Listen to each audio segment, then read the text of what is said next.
Welcome viewer, I am Murugan S. This video tutorial describes how to add the home button to Google Chrome. Click Customize and control Google Chrome. Click Settings.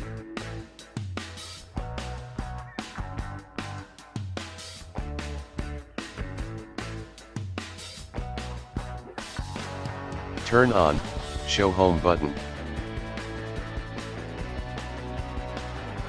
Check Enter custom web address.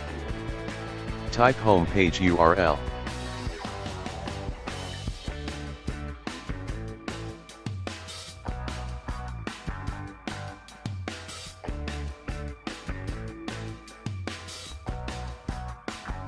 Thanks for watching. I hope this video tutorial helps to solve the problem. Please like, share and don't forget to subscribe my channel. See you next video.